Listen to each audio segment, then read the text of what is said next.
Sister మీ పేరు? కే Salomi. Okay. అసలు అక్కడ ఏం జరిగింది? ఎందుకు మీ ఇండ్లు కూలగొట్టేశారు?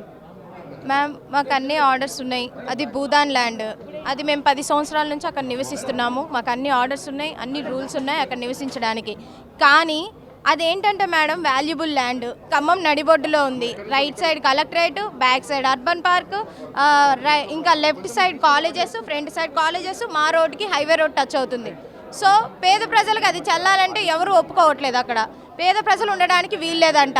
ఆ భూములు మొన్న కలెక్టర్ సార్ మాట్లాడుతూ ఏమన్నారంటే, ఆ భూములు ఏం చేస్తారు సార్, మమ్మల్ని వెళ్ళగొడుతున్నారు కదా అని అడిగితే, ఆ భూములు అమ్మి పేద ప్రజల సమస్యల కోసం వాడతారంట. మా ఇల్లు కూలగొట్టి మళ్ళీ మమ్మల్ని వెళ్ళగొట్టి మా సమస్యలకు వాడటం ఏంది? ఇదేం పిచ్చితనం మాకు అర్థం కాదు. ఇండ్లు కూలగొట్టే ముందు నోటీసులు ఏమైనా ఇచ్చారమ్మా? గవర్నమెంట్ ఇల్లు కూలగొట్టేటప్పుడు ప్రతి ఇంటికి నోటీస్ అతికియాలి. ఒకవేళ ఆ నోటీస్ అర్థం కాకపోతే పేద ప్రజలకు అర్థం కాదు. నోటీసు ప్రతి ఒక్కరికి అర్థమయ్యేలా చెప్పాలి. నోటీస్ ఇదమ్మా, ఇది ఇట్లా మీరు ఫాలో అవ్వాలి, నోటీస్ అర్థం ఇది అని. వాళ్ళు చదువుకోలేదు, వాళ్ళు ఖచ్చితంగా ఫాలో అవ్వాలి. వాళ్ళు నోటీసులు అతికిలేదు. ఒక కూల్ చేశాక మీకు నోటీసులు ఇచ్చామంటున్నారు. ఎక్కడ నోటీసులు? మాకు నోటీసులు అంటేనే తెలియదు, వీళ్ళ నోటీస్ అంటేనే తెలియదు. వచ్చి ఎక్స్ప్లెయిన్ చేయాలి కదా. నోటీస్ ఏంటి? ఇంటింటికి నోటీస్ అతికేయాలి, దాన్ని చదివి వినిపించాలి, తిరగాలి, ప్రతి ఇంటికి ఎక్స్ప్లెయిన్ చేయాలి. చేయలేదు.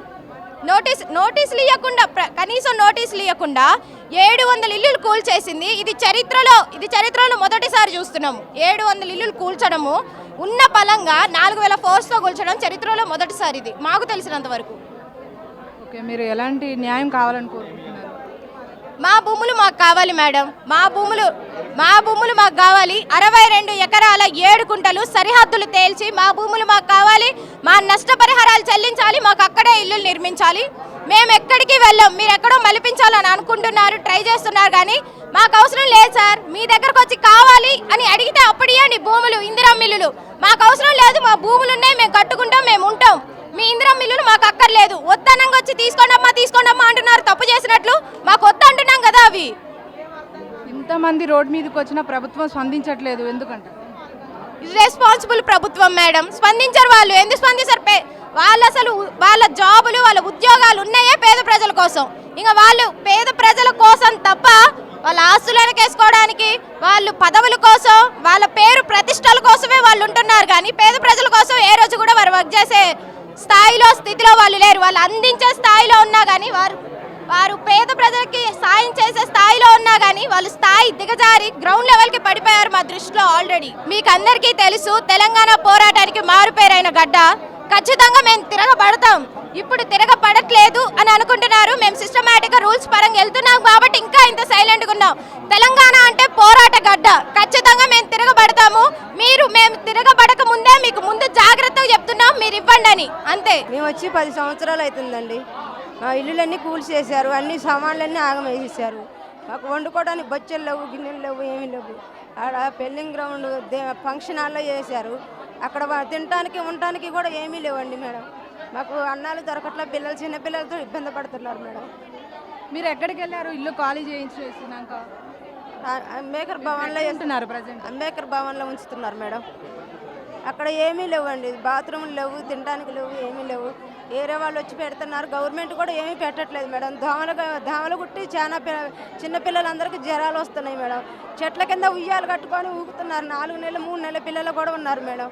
అక్కడ ముసలు స్కూళ్ళు బ్యాగులు కనుక అన్నీ ఇళ్ళలోనే పడిపోయాయి మేడం. ఆ బ్యాగులు కనుక బయటికి తీసుకొచ్చుకోవడానికి లేవు, వండుకోవడానికి ఏమీ లేవు. పిల్లల్ని వెంకటాపాలెం నడిపించి తోలేవాళ్ళం మేడం. అక్కడ బస్సులు ఏమీ రావు. ఇప్పుడు ఉన్న వస్తువులన్నీ పోయినాయి. పిల్లలకి ఇంక వీళ్ళు కొనుక్కోవడానికి డబ్బులు కూడా లేక పిల్లలు ఎవరు బడికి వెళ్ళట్లా. అందరూ ఇళ్ళ అక్కడే ఉండిపోతున్నారు. వాళ్ళకి కూడా జ్వరాలు వచ్చేస్తున్నాయి మేడం. ఎవరు చూడట్లే వాళ్ళని. మీరు అక్కడ ఎన్ని సంవత్సరాల నుంచి ఉంటున్నారమ్మా? మేము 10 సంవత్సరాల నుంచి ఉంటున్నాం మేడం. 10 సంవత్సరాల నుంచి వాళ్ళు కళ్ళు కనపడట్లేదా మేడం? ఇవాళ వచ్చి పడేయడానికి 10 సంవత్సరాల నుంచి ఎక్కడ నిద్రపోయారు? మీ ఇల్లులు కట్టుకొని 10 సంవత్సరాలు కష్టపడి ఇల్లులు కట్టుకున్న తర్వాతకి ఇవాళ కూలిపోయడానికి ఇన్ని రోజులు కళ్ళు కనపడలేదు. మేము వచ్చినప్పుడు కలెక్టర్ ఆఫీసే లేదు మేడం. అక్కడ మేము వచ్చిన తర్వాతకి మేము అల్లలో కూలి పనులు చేసుకొని వెళ్ళాం మేడం. అల్ల కూలి పనులకు గినక వెళ్ళాము. ఇళ్ళలో పనికి గినక అన్ని చేసుకొని అక్కడ ఉంటున్నాం మేడం. మేము ఉన్నప్పుడు, మేము వచ్చినప్పుడు అసలు కలెక్టర్ ఆఫీసే లేదు. ఒక 10-20 అప్పుడు కేటీఆర్ మీటింగ్ పెట్టినప్పుడు కూడా మా కాడికి ఏమీ రాలేదు మేడం. మంచిగానే చూశారు వాళ్ళు. ఏమి గొడవలకు రాలేదు. వాళ్ళందరికీ కనపడట్లేదు. మేము 10 సంవత్సరాల నుంచి అక్కడ ఉంటుంటే ఒక సంవత్సరం తర్వాత వచ్చినా మేము రేకులలో ఉన్నాం, మరి అప్పుడే వెళ్ళిపోయే వాళ్ళం. ఇప్పుడు 10 సంవత్సరాలు కష్టపడ్డ ఇల్లులు కూలిపోయాకల్లా అప్పులు పాలైపోయాం మేడం అందరం.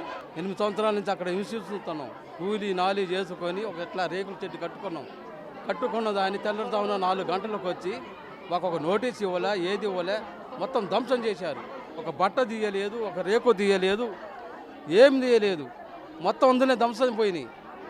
దీంట్లో మాకు డిమాండ్ ఈ కాంగ్రెస్ ప్రభుత్వం వచ్చి మరి ఎట్లా నోటీస్ అన్ని ఇవ్వాలా, లేకపోతే అరుగులా కాదా అని గుర్తించి మాకు చెప్పాలా, ఏం చెప్పకుండా మొత్తం ధ్వంసం చేసి మమ్మల్ని మీరు ఇప్పుడు ఎక్కడ ఉంటున్నారు? ఇప్పుడు ధర్మ చౌక్లో ఇందిరా భవనంలో ఉంటున్నాం. ఓకే, అక్కడ మీకు ఫుడ్ వాటర్ ఇవన్నీ ఎలాంటి ఫెసిలిటీస్ ఎవరైనా గవర్నమెంట్ వాళ్ళు అయితే ఏం పెట్టలేదు. ఇప్పుడు టీఆర్ఎస్ నాయకులు వాళ్ళు కొద్దిగా ఫుడ్ ఇవి పెడుతున్నారు ఈ 10 రోజుల నుంచి. ఇంతవరకు అయితే గవర్నమెంట్ ఏం సహకరించాలి, ఏదైనా అంటేనే మమ్మల్ని లాక్కపోయి కేసులు పెట్టడం ఇవి చేస్తున్నారు. మేము ఇది మా పేదోడ బతుకు ఎట్లా ఉన్నది. ఇప్పుడు పిల్లల స్కూళ్ళు కాలేజెస్ ఉన్నాయి, అన్నీ కూడా ఈ ఇండ్లు కూల్చేయడం వల్ల ఎంతో నష్టపోయినాం. మీరు దీనికి ఎలా స్పందిస్తున్నారు? ఇప్పుడు మాకు 8 సంవత్సరాలు అయిన ప్రభుత్వాలు కూడా కాలేజీలు కట్టేయాలి, ఏం కట్టేయాలి, వాళ్ళు ఇండ్లే మేడం గారు ఆ ఇండ్లనే మొత్తం ధ్వంసం చేశారు. ఇప్పుడు 8 సంవత్సరాల నుంచి ఉన్నప్పుడు కూడా గవర్నమెంట్ మమ్మల్ని చిత్తశుద్ధి చేయాలనుకుంటే కొద్దిగా బళ్ళు కట్టేయటము, వాటర్ ఇవ్వటము, కరెంటు ఇవ్వటము ఇవన్నీ ఇచ్చేది. ఇది లేకని పేదోడు ఉండొద్దని ధ్వంసం చేయడానికి ప్రయత్నం చేసి కుట్రపూర్తిగా మమ్మల్ని ఇళ్ళని కూర్చిపడేశారు. ఇది మా వాస్తవం మేడం గారు. అక్కడ మంత్రుల ప్రమేయం ఏమైనా ఉందా? ఎవరు చేసిరు అనుకుంటున్నారు? ఆ మంత్రులు తుమ్మల నాగేశ్వరరావు గారు, పొంగిరెడ్డి శ్రీనివాసరావు గారు, అలాగనే ప్రైవేట్ ల్యాండ్ వాళ్ళు కూడా ఉన్నారు. వీళ్ళంతా కలిసి ధ్వంసం చేశారు మేడం.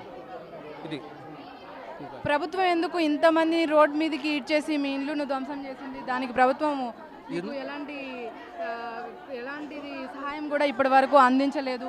ఎందుకంటే మేడం గారు పేదవాళ్ళు అక్కడ ఉండకూడదు, అరుగులు కాదు. ఇప్పుడు రేట్లు కోట్ల ఎలా పెరిగింది ఆ భూదాన భూమి అని, అది గవర్నమెంట్ కాదు. ఆ భూమిని లాక్కోవడానికి ఈ ప్రయత్నం చేసి పేదవాళ్ళంతా తొలగించాలని ప్రయత్నం చేశారు మేడం. మీకు ఇప్పుడు 5 లక్షలు 70 గజాల ఇల్లు ఇస్తామంటున్నారు, దానికి మీరు ఏమనుకుంటున్నారు? అసలు మాకు ఇవ్వట్లేరండి, లేవు. మా పేర్లు కూడా రాలేడ, అసలు పేర్లు కూడా రాలే మావి. అవి ఎవరికో కొన్ని వచ్చినాయి అంటారు, కానీ వాళ్ళకి ఇస్తారని కూడా నమ్మకం లేదు మేడం. అది ఇయ్యరు వాళ్ళు. అది డ్యూటీ అంటే ఒక 15వ తారీఖు దానిక ఇట్లా జరిపి ఆ తర్వాత వాళ్ళని ఎల్లగొట్టడానికి తప్ప ఏం లేదు. ఆడ ఆల్రెడీ ఇచ్చిన ఇల్లులకే ఇల్లులు కట్టుకొని ఆపుకున్నారు, వాళ్ళకే బిల్లులు రాలేదు. మాకిస్తాడని మేము ఎట్లా నమ్ముతాం? వాళ్ళు ఇయ్యరు. ఇక్కడ ఎక్కడ ఉంటున్నారు ఇప్పుడు ప్రస్తుతం? ఎక్కడ ఉంటున్నారు మీరు? అక్కడ అంబేద్కర్ భవన్లోనే. మీకు అక్కడ వాటర్ కానీ ఫుడ్ కానీ ఏమైనా ప్రభుత్వం ప్రొవైడ్ చేసిందా? అజయ్ కుమార్ అన్నోళ్ళదే బండి వస్తుంది, ట్రాక్టర్లో ఉంటుంది కదా ట్యాంకరు, అది తీసుకొచ్చి పెడతాడు పొద్దున్నే. భోజనం కూడా వాళ్ళే తీసుకొస్తారు. ఇప్పుడు పిల్లల స్కూల్స్ ఉన్నాయి, ఎగ్జామ్స్, మీకు ఇలా అక్కడ ఎలాంటి ఇబ్బంది అయితే చాలా అవుతుంది? చాలా ఇబ్బంది మీరు ఫేస్ చేస్తున్నారు. అసలు పిల్లలు స్కూల్కు లేదు, ఇక అందులోనే మట్టిలోనే ఆడుకుంటారు. వాళ్ళకి ఏం తెలుసు మేడం, అందులోనే మట్టిలోనే ఉంటారు వాళ్ళు. మీ భూములకు పట్టాలు ఉన్నాయా? ఉన్నాయి, ప్రొసీడింగ్ ఆర్డర్లు కూడా ఉన్నాయి మాకు. ఓకే, మీరు ఇప్పుడు ఫైనల్గా ప్రభుత్వం నుండి ఎలాంటి న్యాయం కావాలని కోరుకుంటున్నారు? మా ప్లేసులో మాకు ఇల్లులు కట్టించి ఇవ్వాలి, మాదొక్కటే మేము కోరుకునేది, అంతే. ఇప్పుడు మీ భవిష్యత్తు కార్యాచరణ ఎలా ఉండబోతుంది? మీ డిమాండ్లు అన్నీ తీర్చకపోతే మా ప్లేస్లో మేమే పోయి మా ఇల్లులు వేసుకుంటాం. మళ్ళీ మేము అక్కడికే వెళ్ళిపోతాం, అంతే కదా. మాకు ఎక్కడ ఏం లేదు కదా, మేము అక్కడికే వెళ్తాం మళ్ళీ.